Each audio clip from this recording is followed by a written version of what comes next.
Good morning student. जैसा कि कल हम चर्चा कर रहे थे, आज हम मौलिक अधिकारों के अंतर्गत स्वतंत्रता का अधिकार,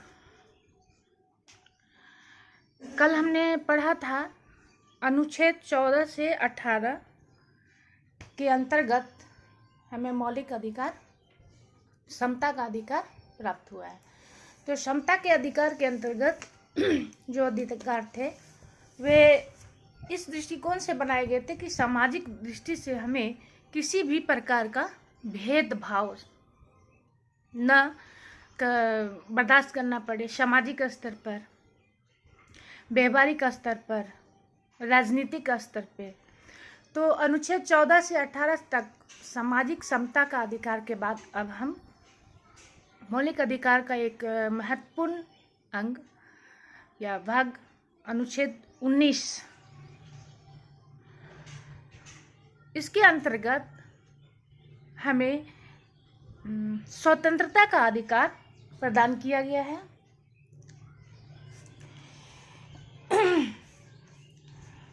स्वतंत्रता का अधिकार का उल्लेख अनुच्छेद 19 से 22 तक में किया गया है। लोकतांत्रिक उद्देश्यों के अनुरूप भारतीय संविधान में सभी नागरिकों को स्वतंत्रता का अधिकार दिया गया है।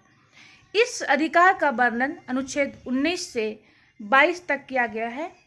अनुच्छेद 19 में जिन अधिकारों की बात की गई है, इसके अंतर्गत प्रथम 19(1) विचार तथा अभिव्यक्ति की स्वतंत्रता, विचार तथा अभिव्यक्ति की स्वतंत्रता। इसके से हम क्या समझेंगे कि हमारे क्या विचार है, हम क्या अभिव्यक्त करना चाहते हैं, समाज में क्या हमारा अभिव्यक्ति है, सामाजिक क्रियाओं को लेकर, राजनीतिक क्रियाओं को लेकर, इसकी अभिव्यक्ति का अधिकार अनुच्छेद 19 में हमें दिया गया है। तो 19(1) के अनुसार भारत के प्रत्येक नागरिकों को भाषण, लेखन एवं अन्य व्यक्तियों के विचारों को प्रचार करने की स्वतंत्रता प्रदान की गई है। इसमें प्रेस की भी स्वतंत्रता निहित है, अर्थात समाचार पत्रों का प्रकाशन भी इसी में सम्मिलित है। अभिव्यक्ति के अधिकार देखिए, ये विचार और अभिव्यक्ति का अधिकार क्या है, हमारे लिए सबसे महत्वपूर्ण अधिकार है। कैसे? अगर हमें बोलने का अधिकार न दिया जाए, हमारी भावनाओं को उठने का अधिकार न दिया जाए, तो हम अपने विचारों को अभिव्यक्त नहीं कर पाएंगे और मानसिक रूप से कुंठित हो जाएंगे।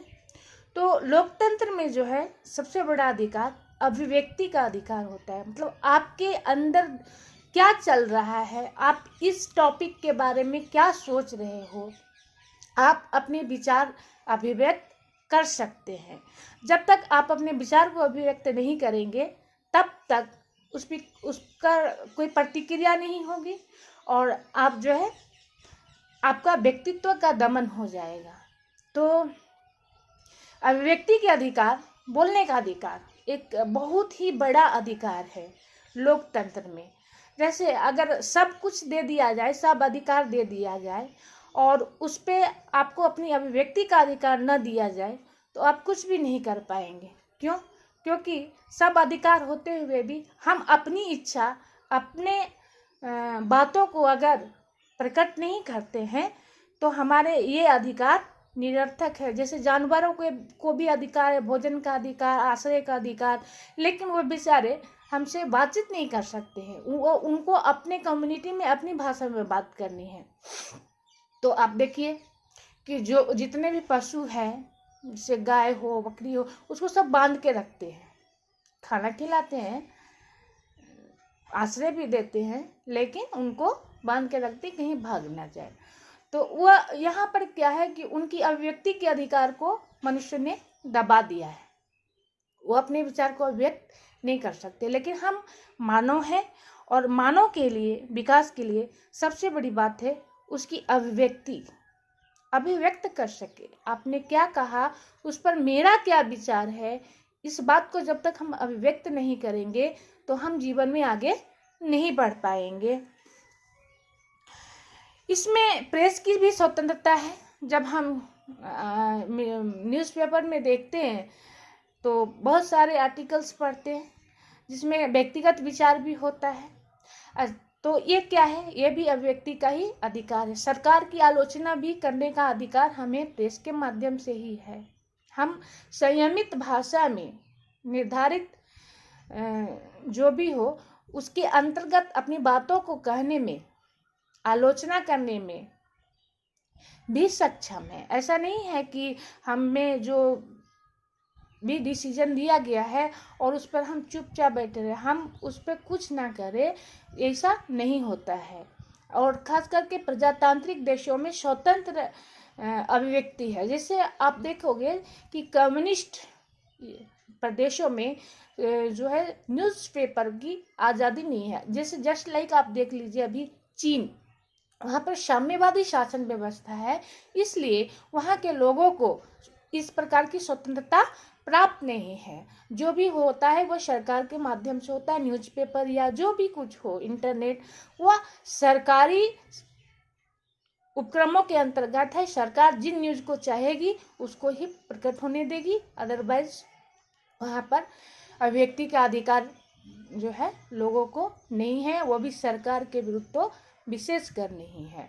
तो इस तरह जो साम्यवादी देश हैं उनमें अभिव्यक्ति का अधिकार नहीं है। ये जो हमारा लोकतंत्र है इसमें हमें अभिव्यक्ति का भी एक बहुत ही बड़ा अधिकार, स्वतंत्रता के अधिकार के अंतर्गत अभिव्यक्ति का अधिकार प्राप्त हुआ है।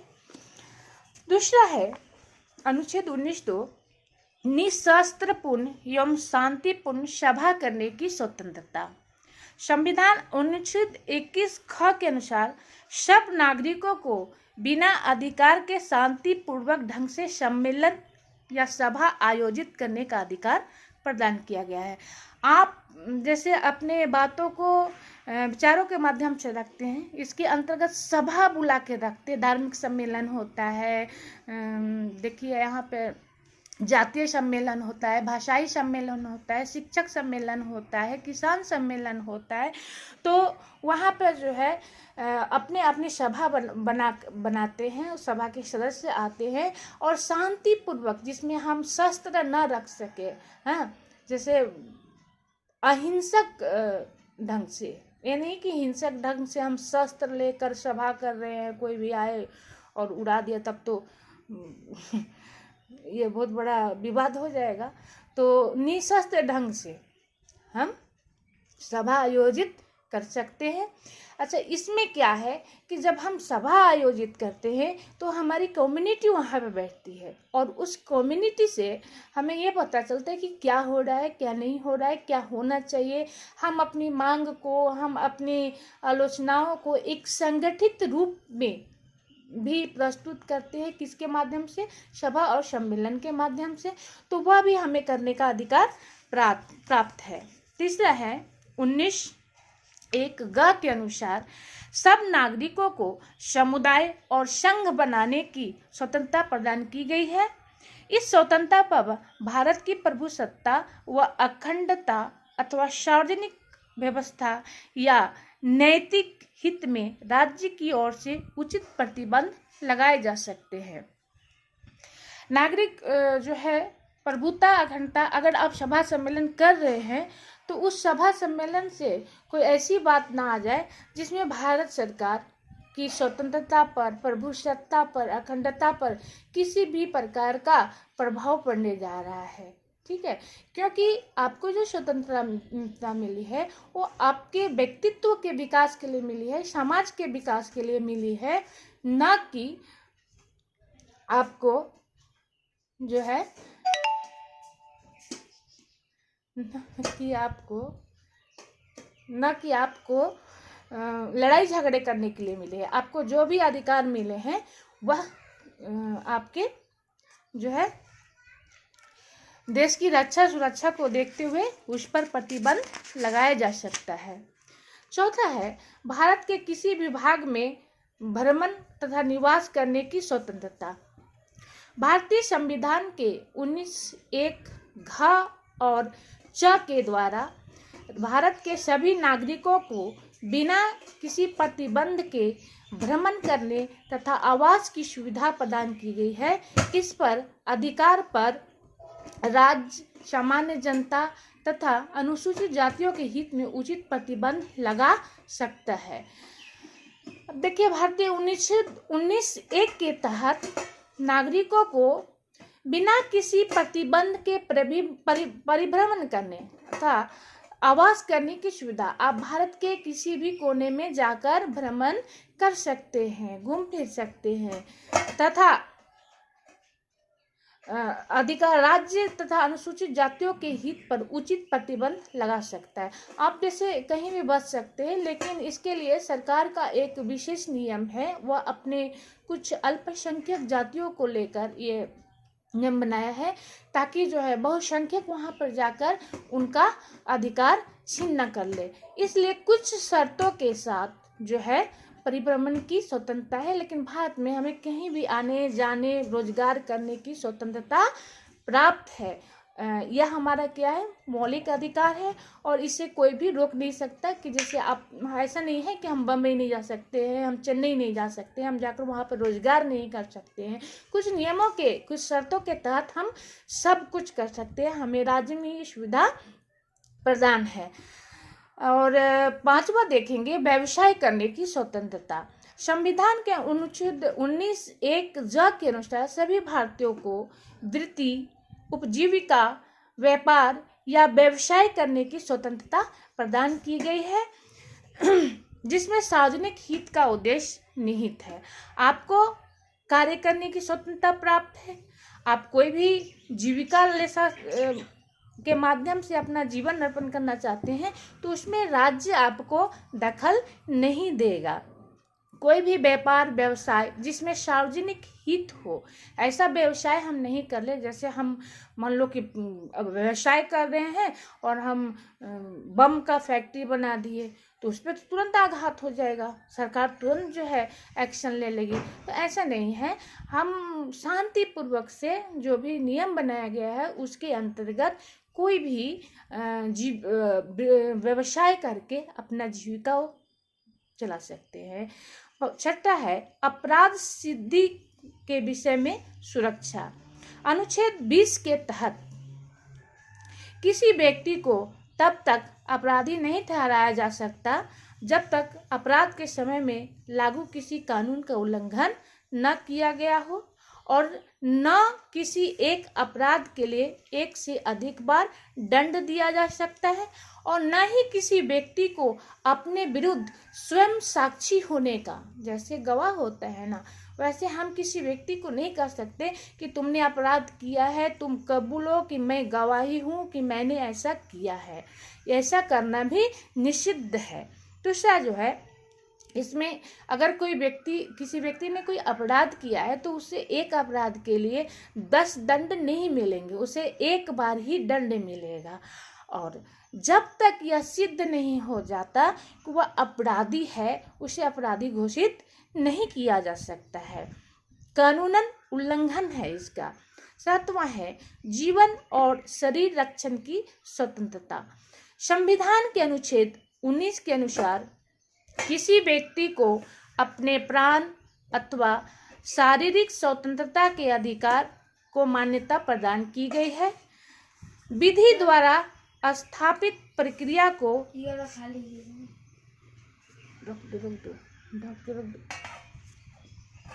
विधि द्वारा स्थापित प्रक्रिया को छोड़कर अन्य किसी भी प्रकार से व्यक्ति को उसके जीवन या उसके व्यक्तिगत स्वतंत्रता से वंचित नहीं किया जा सकता है। संविधान के अनुच्छेद 21 के अनुसार किसी व्यक्ति को अपने प्राण अथवा शारीरिक स्वतंत्रता के अधिकार को मान्यता प्रदान की गई है, जिसमें कहा गया है कि विधि द्वारा स्थापित प्रक्रिया को छोड़कर, जो विधि द्वारा स्थापित प्रक्रिया है उसको छोड़कर किसी अन्य प्रकार से उसकी जीवन, उसकी व्यक्तिगत स्वतंत्रता से वंचित नहीं किया जा सकता। 8वां है, गिरफ्तारी गिरफ्तारी व बंदीकरण के विरुद्ध सुरक्षा। संविधान के अनुच्छेद 22 द्वारा बंदी बनाए जाने वाले व्यक्ति को कुछ संवैधानिक अधिकार प्रदान किए गए हैं। जिसे बंदी बनाया गया है उसे कुछ कानूनी अधिकार प्रदान किए गए हैं।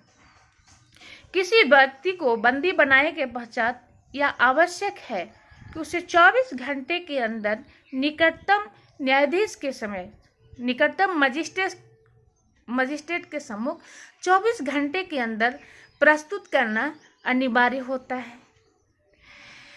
न्यायाधीश की अनुमति के बिना किसी भी व्यक्ति को 24 घंटे से अधिक हिरासत में नहीं रखा जा सकता।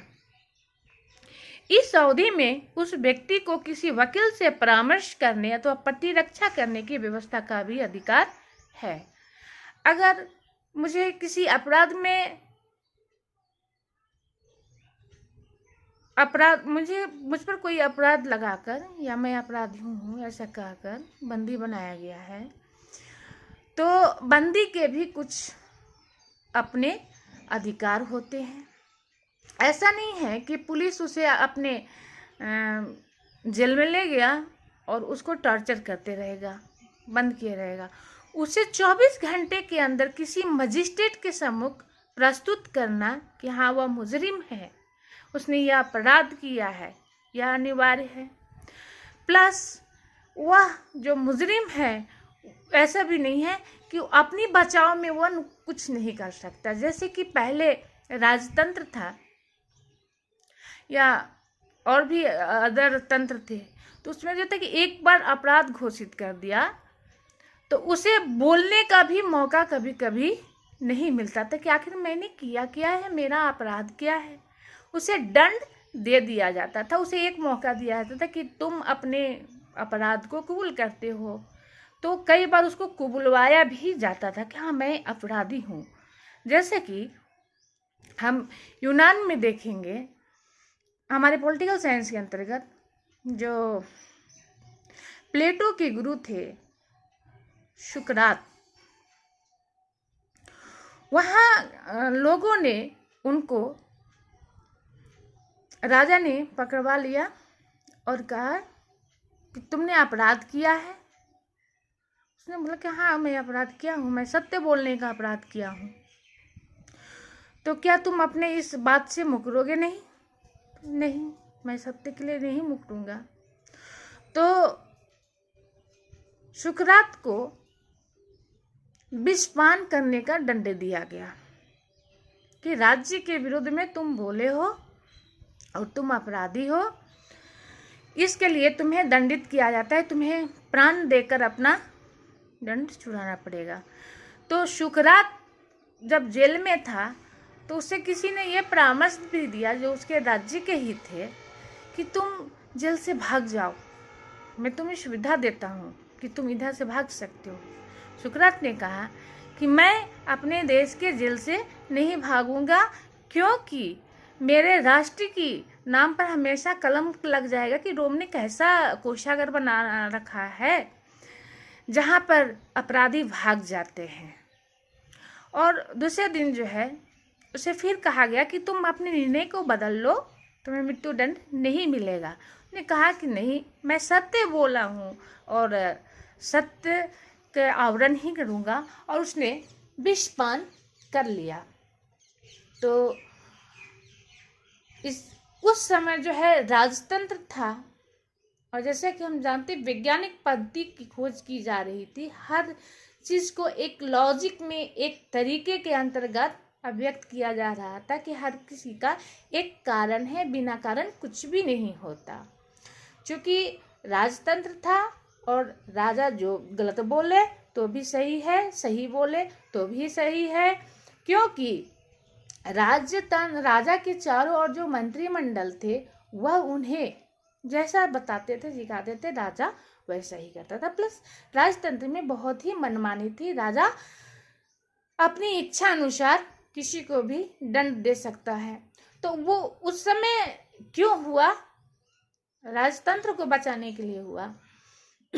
तो उस समय का लॉजिक था। लेकिन आज की डेट में प्रजातांत्रिक देश में हमें जो स्वतंत्रता का अधिकार मिला है, हम राज्य के विरोध कुछ बोलेंगे तो जब तक कोई ऐसा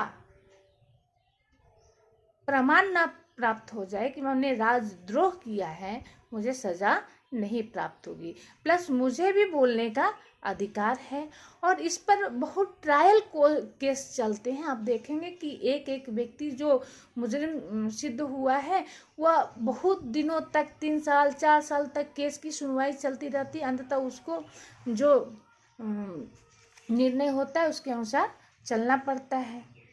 तो हम ये देखें कि यहाँ पर जो है स्वतंत्रता के अधिकार के अंतर्गत बंदी को भी अधिकार है कि वह अपने बचाव के लिए कुछ कर सकता है, वकील कर सकता है। ऐसा नहीं है कि उसको घोषित कर दिया कि तुम अपराधी हो तो उसके प्राणदंड ले लो या उसे कुछ बोलने का ही मौका नहीं दो। तो भारतीय संविधान के जो मौलिक अधिकार है इस संदर्भ में काफ़ी लिबरल है। लेकिन स्वतंत्रता का अधिकार असीमित नहीं है। राष्ट्रीय हित और सार्वजनिक हित की दृष्टि में संसद कोई भी नियम बनाकर स्वतंत्रता के अधिकार को सीमित कर सकता है। सिखों के उनके धर्म के अनुसार कटार धारण करने, सभा करने का आज्ञा दिया गया है इत्यादि। अब देखिए, ऐसा भी नहीं है कि कोई भी स्वतंत्रता बिल्कुल निरपेक्ष है, सब सापेक्ष है और हर स्वतंत्रता पर कुछ न कुछ प्रतिबंध अवश्य ही लगाया गया है। तो आज हम इसी पर चर्चा करेंगे कि स्वतंत्रता का अधिकार, राइट टू फ्रीडम, स्वतंत्रता का अधिकार किसी भी देश के लिए बहुत बड़ा अधिकार होता है। भारतीय संविधान के भाग 3 में जो हमें स्वतंत्रता का अधिकार प्राप्त हुआ है इसे मैग्ना कार्टा कहा जाता है। मैग्ना कार्टा 1215 ईस्वी में कहाँ, इंग्लैंड में आया था, जिसमें लोगों के अधिकारों की उद्घोषणा का अधिकार पत्र जो था उस पर लिखित लिया गया था कि आप किसी भी अधिकार का उल्लंघन नहीं करेंगे। राज्य जो है किसी भी नागरिक के स्वतंत्रता का अधिकार को नहीं लेगा और इसे लागू करना राज्य का कर्तव्य है। स्वतंत्रता, स्वतंत्रता, स्व मतलब अपना, तंत्र मतलब शासन। स्वतंत्र, मैं अपने कार्य करने के लिए सक्षम हूँ। लेकिन मेरी स्वतंत्रता तभी तक सही है जब तक वह किसी को नुकसान नहीं पहुंचाती है। अगर मैं स्वतंत्र हूँ, मेरे हाथ है पैर है, मैं स्वतंत्र हूँ, ठीक है, लेकिन इसी स्वतंत्रता में देखिए कि कई बार जो है मानसिक विचलन के कारण आतंकवाद जैसी घटनाएं हो रही हैं, लोग अपनी मनमानी कर रहे हैं, कुछ भ्रष्टाचार हो रहा है, तो क्या वो स्वतंत्र हैं? नहीं, उनको उस दिशा में बंदी बनाकर नियम से उन पर दंड दिया जाता है। तो स्वतंत्रता होने का मतलब यह नहीं है कि हम कुछ भी करें। किसी को क्या मतलब, क्योंकि हम जो है समाज के लिए हैं और समाज हमारे लिए है। ये एक फिलॉसफी है। अब ये देखिए कि अगर हम स्वतंत्र हैं तो सुसाइड कर ले तो क्या पुलिस आकर नहीं पकड़ेगी, कानून हमें सजा नहीं देगी? ये तो हम बोलेंगे कि हम स्वतंत्र हैं। नहीं, हम स्वतंत्र हैं तभी तक जब तक हम कुछ गलत नहीं कर रहे हैं। जिस पल हम कुछ गलत करेंगे स्वयं अपनी ही शरीर पर हमें अधिकार नहीं है। क्यों? क्योंकि यह शरीर भी हमारा जो समाज का, राष्ट्र का, संपत्ति का उपभोग कर रहा है, राष्ट्रीय संसाधनों का उपभोग कर रहा है। अतः हमारा भी जीवन ऐसा होना चाहिए कि हम भी कुछ न कुछ कंट्रीब्यूशन अपने राष्ट्र के लिए, अपने समाज के लिए करें। अदरवाइज क्या है कि हम आए दुनिया में और अपनी मनमानी करके चलते बने। ऐसा भी गैर जिम्मेदाराना व्यवहार नहीं हो सकता। तो स्वतंत्रता हर जगह, पूर्ण स्वतंत्रता अगर दे दिया जाए, हवा का विकराल रूप हो जाए तो क्या होता है, तूफान होता है। लेकिन जब वह एक नियम से बंद कर आती है तो पवन कहलाती है। इसी तरह स्वतंत्रता जो है, इसके भी कुछ बंधन है, इसके तहत हमें अधिकार मिला है। तो भारतीय संविधान के भाग 3 में जो मौलिक अधिकार हमें प्राप्त हैं उसके तहत जो स्वतंत्रता दिया गया है उस पर हम और भी चर्चा करेंगे। आज के लिए इतना ही, धन्यवाद।